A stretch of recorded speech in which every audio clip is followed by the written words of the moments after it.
Well, good morning. Can you guys believe that we're in December already? It feels like yesterday to me that we were just starting this year, and today we're starting the last month of the year, and it kind of looks like it outside. So we're here. It's December 1st.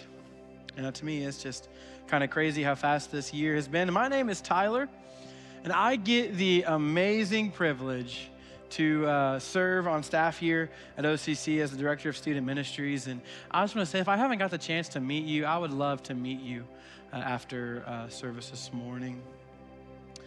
Well, since we are now in December, some of you think that now it's the Christmas season. Some of you, the day after Thanksgiving is the start of Christmas season. For others, the Christmas season starts November 1st and you skip Thanksgiving. Then you have the camp that I fall into. November 1st, Christmas season starts. You take a break on Thanksgiving, and then it's right back into the Christmas season. That's me, and I would like to say I'm right. Thank you. At Christmas, that is the Christmas season. Regardless of when you think the season starts, it's here, and we like to call it the most wonderful time of the year. But is it really the most wonderful time of the year? Nowadays, I think that if we're being honest, it's not really the most wonderful time of the year.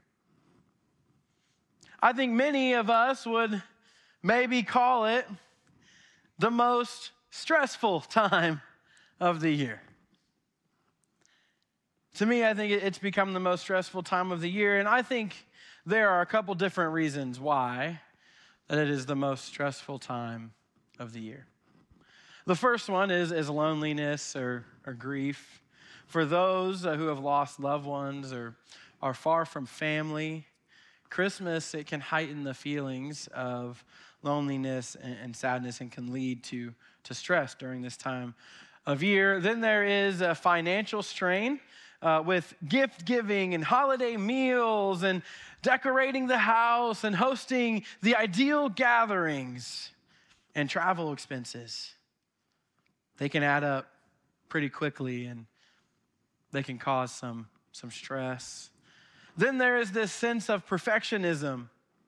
Many people, they feel the pressure to create a perfect holiday experience, from decorating the house to hosting everybody, which can lead to a little bit of burnout and a little bit of more stress during this time of year. Then there are some social expectations, and you see the image of Christmas as a time of joy, abundance, and togetherness, and it can make those of us who are struggling maybe feel inadequate or left out, which can add some stress.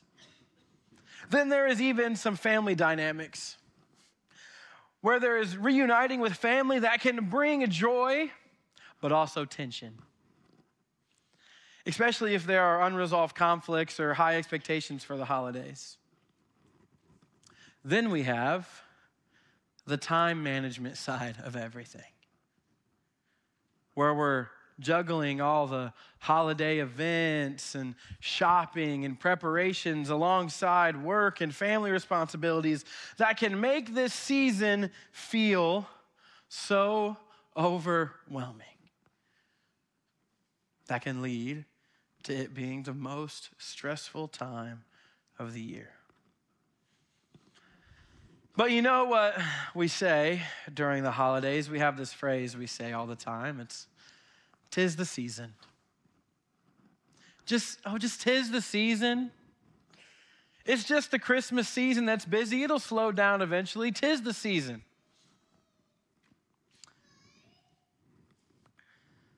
But the Christmas season comes and goes, but the busyness never ends.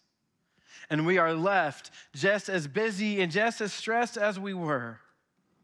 But here's the thing. What if I told you there's a better way to live? What if I told you that we're not supposed to carry the weight of all the stress and busyness alone? The truth is, the invitation to find rest isn't something we just need at Christmas. It's something we need every day. But what if this holiday season could be different? What if instead of getting caught up in the holiday rush, we chose to embrace holy day rest? Actually, the word holiday comes from the word holy day, which was a day full of rest. The good news is that Jesus offers us exactly that rest. In Matthew 11:28 through 30, Jesus says this, "Come to me, all you who are weary and burdened, and I will give you rest. Take my yoke upon you and learn from me, for I am gentle and humble in heart, and you will find rest for your souls. For my yoke is easy and my burden is light." You will find rest for your souls. That's what Jesus offers us. And it's completely different from the frantic pace that this world tries to sell us. He offers us rest for our souls. Instead of striving to meet impossible expectations, Jesus calls us to step into his rhythm, one of grace, of peace, of trust, and I think the most important one, rest. But if we're honest, how many of us actually live like that? How many of us take time to truly rest? And I'm not talking just during the Christmas season, but in our everyday lives. You see, for some of us, doing nothing, it feels impossible. We've gotten so used to always being busy, checking off to-do lists, staying on the go, and trying to keep up with everything, that rest feels more like a luxury than a necessity. You see, we tell ourselves that I'll rest when everything is done. But the truth is, everything is never done. And if we're being honest, some of us, we don't rest because we're afraid of missing out. And you know what I'm talking about. It's FOMO. It's the fear of missing out. What if we miss that event? Well, what if we miss that opportunity? What if we miss that memory? We tell ourselves, I can rest later, but this moment won't happen again. See, the fear of being left out or falling behind, it keeps us moving at full speed even when we're exhausted. But here's the truth. FOMO is a lie. It tricks us into thinking that constant activity, it will lead to fulfillment. But it often leaves us feeling more drained and empty. Here's the thing, Jesus, he didn't promise a life of catching every moment. He promised a life of abundance. And rest is a key part of that. And parents, can I talk to you for a second? I want to talk to you as someone who loves your kids, who talks to your kids all the time, who wants what's absolutely best for them. I talk to your students, and one of the things I hear all the time is, I'm tired. I'm exhausted. I'm burnt out.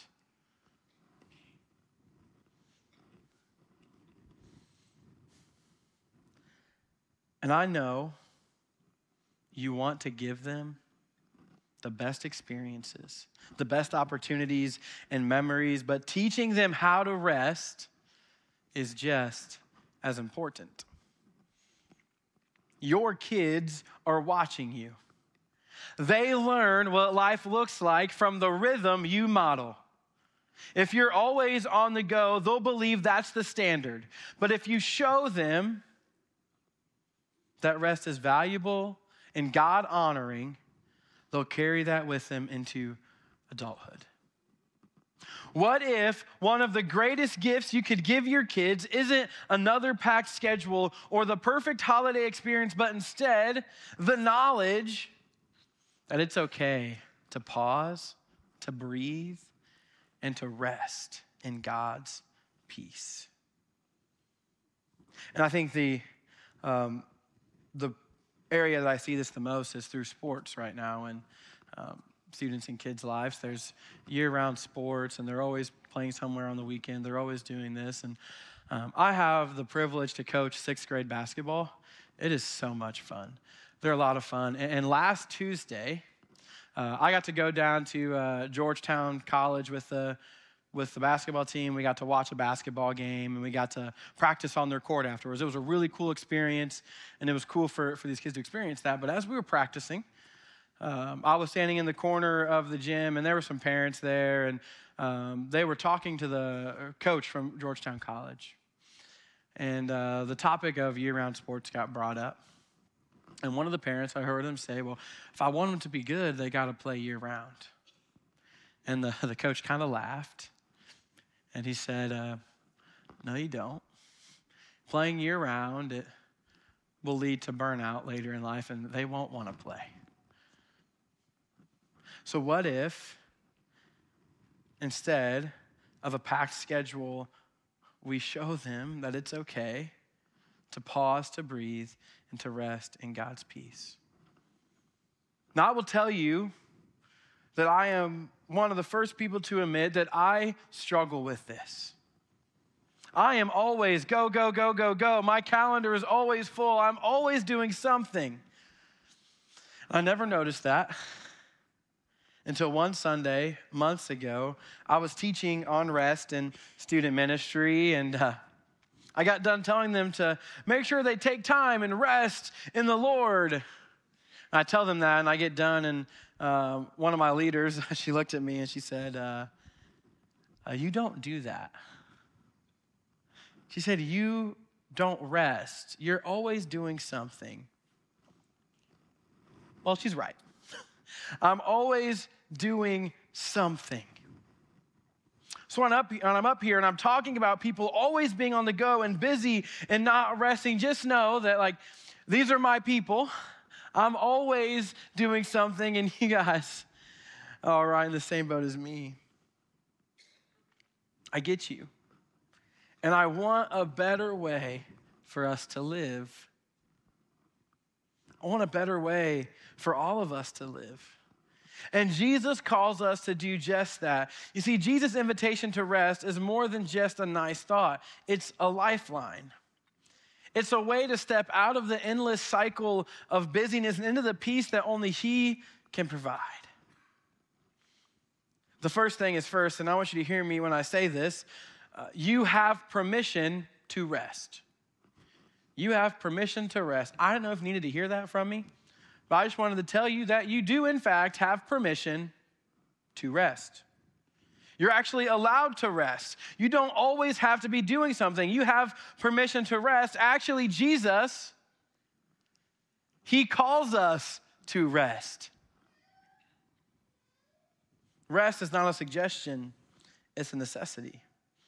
But then we have this question, well, how do you rest? Well, I am just so glad that you guys asked me such an amazing question. Thanks. Well, first thing is this. Resting for you will look different than it does for everyone else.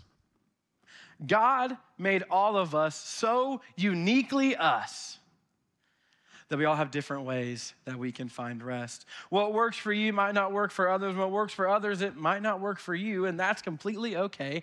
God made all of us uniquely us. And there are so many things that I find restful. I like hiking and working out, and I like playing video games. Or oddly enough, sometimes golfing for me is restful. Some of you right now are like, I don't know how golf can be restful. And I say, well, good thing you're not me. It's restful for me, so resting is different for you. Maybe for you, restful is things like reading a book, or listening to music, or going for walks. Maybe you like to clean the house. Maybe you like to ride a bike. Maybe you like playing guitar. I'm jealous. I would like to play guitar. Maybe you like to just belt out some songs and sing, or you like to cut the grass, or you like to go out and garden and pick flowers. Maybe that's just fits. But whatever it is, you all have something that is restful for you. And I want you to find out what it is, and I want you to schedule it. I want you to schedule your rest. Schedule your rest. Put it on the calendar and make it a non-negotiable. Schedule your rest and follow through with it. Schedule your rest, put it on the calendar, and let nothing take your rest off the calendar. I just gave you guys a bunch of examples of what it might look like to find rest. And some of you might be thinking, well, none of those sound restful to me. Well, I challenge you to find what works for you. And I'm going to give you a little bit of advice that was given to me when I first got here, and it was this. If you work with your hands, rest with your mind. And if you work with your mind, rest with your hands. If you work with your hands, find ways that are restful with your mind. Maybe you like to read a book at that point. Maybe you like to play video games too. Maybe you like to do things, but find ways to rest with your mind. And if you work with your mind, find ways to rest with your hands, whether that's gardening or yard work or doing some DIY projects or word working. Find ways to rest while using your hands. See, we all have something that's restful for us, and we just have to find out what it is. Now, I know some of you might be sitting here thinking, I thought the same thing. You might be saying, I don't need rest. You say things like, I'm an extrovert, so like I love doing all the things, or I have all this, so I can't rest. I don't need it. I'm good. Well, let me share some things with you. Eugene Peterson, he wrote a paraphrase of the Bible. We call it the Message. And it says this in Mark 6. The apostles then rendezvoused with Jesus and reported all that they had done and taught. Jesus said, come off by yourselves, let's take a break and get a little rest. For there was constant coming and going. They did not even have time to eat. Or later in Mark 6, still in the Message, as soon as the meal was finished, Jesus insisted that the disciples get in the boat and go on ahead across to Bethsaida. While he dismissed the congregation, after sending them off, he climbed a mountain to pray. Think about it. You say, you don't need rest. Jesus took time by himself to go to a quiet place. Jesus told his disciples, go off and get a little rest. I repeat, Jesus needed time to rest, and he needed a lot of it. And you think you don't. Jesus needed rest, and you think that you don't. We say that we want to live like Jesus lived, yet we think we don't need rest. And again, I am terrible at this. I'm always doing something. I struggle with this. See, the world, it tells us things like the busier we are, the more we care. It tells us things like, we'll sleep when we're dead. But Jesus is telling us to go off, take a break, get some rest. Let me share with you guys a story. In the fall of 2020, I started my senior year at Lincoln Christian University. At that point, I had been a part-time youth pastor for a couple of years. Actually, let me go a little bit further back to the spring of 2020. We can all remember what an amazing time that was, right? What a crazy time 2020 was. Well, it was it became time to register for classes for the fall of 2020. And at that point, I was set to be starting my 5th year of college. And well, at that point, I just wanted to be done. So I was looking at how many more credit hours I needed to graduate, and I got that all figured out. And well, after sitting with my advisor and doing the math, if I took a full slate of classes, which would have been 18 credit hours or 6 classes, each of the next 2 semesters, I would be 6 credits short, or 2 classes short of graduating. I was crushed. I wanted to graduate so bad and be done with college. That was going to be my 5th year, and I was like, I just want to be done. So I came up with a great plan. What if I took 7 classes each of the next 2 semesters? That way I can graduate in the spring of 21. So I decided that's what I'm going to do. My advisor actually was like, you probably don't want to do that. And I said, no, I'm going to do it. That's what I'm going to do. I'm going to do this so I can graduate. Sounds like a great idea, right? Just an extra class each semester. I'll get it done. Well, during the spring semester of 2020, I took a job to be an RA for the next year. I also played baseball. And not to forget, I was also a part-time youth pastor, which I will tell you, there is not really a part-time in ministry. So I'm doing all of that, as well as taking 7 classes. Not to mention, it was my senior year. So I did not want to miss anything. It was my last year that I was going to be a student there. I wasn't going to miss a thing. I said yes to everything. I would go spend time with my friends whenever they asked. I'd go hang out in the warehouse, which was the coffee shop on campus. I was always doing something. If I wasn't at baseball, I was probably in class. If I wasn't in class, I was either at baseball or hanging out with my friends or at the church. If I was at the church being a youth pastor, if I wasn't there, I was probably doing my RA duties, or I was in class or playing baseball or doing my homework. If I wasn't doing that, I was probably doing homework, and I was doing all this stuff or hanging out with my friends, and things were going great. I was always on the go. I was never not doing something. And if you would have seen me, you would have thought everything was great. I was smiling. I was laughing. I was having fun on the outside, but what you didn't see were the mental and emotional breakdowns in my dorm room. The nights that I spent crying, feeling like I couldn't breathe and that there was so much pressure on me. You didn't see the nights of me emailing my professors, begging for extensions because I didn't have enough time or strength to get things done.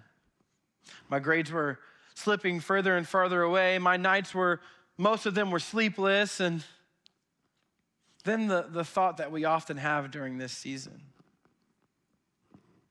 If I just get through this season of busyness, then I will find rest. If I just get through this Christmas season and the business of it, I'll find rest after. I said, let me get through this semester. Then it'll be better. I'll, rest during Christmas break. And then I'll come back and I'll do it all over again. And it'll be great. So I got through that semester. I passed everything, and we started the second semester. Everything was great. Then it all caught back up to me again. Emotional breakdowns, sleepless nights, grades slipping to the point that I had a very serious conversation with an academic tutor who said, Tyler, you might fail this class. What's your plan? My plan was to drop out. If I would have failed that class, I would have dropped out. Wasn't gonna go back. Like, I was under so much pressure. My plan was to drop out because the pressure was too much. I felt like I couldn't breathe. All of that because I felt like I did not need to rest. And boy, was I wrong. I did end up passing the class and graduating in the spring of 21. Apparently, I forgot to mention that last service, so somebody asked me. I did pass, and I did graduate. You see, Jesus is telling us that rest is not a suggestion, it's a necessity. Rest is not a suggestion, it is a necessity. We say that I don't need rest, that we can handle it all. But the truth is, eventually, it will catch up to us. All of us, we need to rest. And I know for many of us, this holiday season, it brings on its own unique set of challenges. For some, going home for the holidays, it feels more stressful than it does restful. But let me remind you that rest is essential. The holidays are meant to be a time of peace, reflection, and connection, not tension and burnout. So if spending the holidays in a particular setting feels more like a burden than a blessing, it's okay to step back and reevaluate. It's okay to make decisions that prioritize your well-being and your rest. Sometimes that might mean saying no, or creating new traditions that align with the peace Jesus offers. And here's the beautiful thing. God often does his most profound work in the subtle, quiet, non-epic moments of our lives. God often does his most profound work in the subtle, quiet, non-epic moments. It's in the stillness. It's in these moments when we pause and we let go of the rush that we find our souls are being shaped, renewed, and drawn closer to him. Remember, you have permission to rest, not just in your everyday life, but even during the holiday season. And this morning, I have shared with you some ways that I think that we can find rest for our souls. But I think there's one more that I would say is the best way that we can find rest. And we can do that by simply just sitting at the feet of Jesus. I think one of the best ways is simply just sitting at the feet of Jesus. And we get to look at the story of Mary and Martha in Luke 10. We see Martha hustling to get everything done while Mary simply just sits at Jesus' feet, listening to his words. Martha gets frustrated, thinking her busyness is far more important, but Jesus gently reminds her, Mary has chosen what's better, and it will not be taken away from her. And this holiday season and every day, Jesus invites us to do the same. He doesn't just offer us rest from our physical busyness. He offers rest for our souls. He calls us to pause, to let go of the frantic pace, and to simply be in his presence. That's where the true rest begins. So as we step into this season, let's not let the stress and busyness steal the joy and peace that God offers us. Instead, let's embrace the gift of holy rest by making time to sit at Jesus' feet, trusting that he will renew and sustain us. You have permission to rest. Because in that rest, you'll find the strength, the peace, and the joy that only Jesus can provide. Let's not miss it. Instead, let's make room for it. And in doing so, let's experience the most wonderful time of the year the way it was always meant to be, full of his presence and his peace. I think there's something important for us to understand, and it's that we don't get to sit at the feet of Jesus because of anything that we've done or how much we achieved. We don't earn that invitation by getting everything right or by being perfect or by proving ourselves worthy. We get to sit at his feet for one simple reason. And it's because he said, come. He said, come to me, all who are weary and burdened, and I will give you rest. Take my yoke upon you and learn from me, for I am gentle and humble in heart, and you will find rest for your souls. For my yoke is easy and my burden is light. You see, Jesus, he sees us in our weariness, in our busyness, in our striving. And he doesn't wait for us to fix it all before inviting us into his rest. He just says, come to me. And that's the beauty of grace. It's not about what we bring, it's about who he is.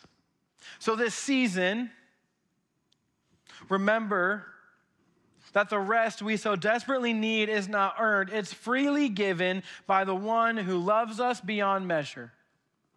And all we have to do is accept his invitation and come. Let's choose to sit at his feet and find the peace our souls are longing for. For some, that's the next step. The next step is to just come to Jesus, to sit at his feet, to find rest. Jesus gave us the invitation to come to him, and he will give us the rest. So are you ready to come to him and get the rest of your life that will give you the strength for the rest of your life? I'll say that again. Are you ready to come to him and get the rest of your life that will give you the strength for the rest of your life? Would you pray with me? God, we love you. And we're so thankful for your son and that he said, just come to me, all who are weary and burdened, and I will give you rest for your souls. God, I ask that during the busyness of this holiday season and of everyday life, that you can help us to just find ways to rest in your presence, to sit here with you, and to find the rest of our lives, and that you will give us the strength for the rest of our lives. We love you so much. We pray. Amen.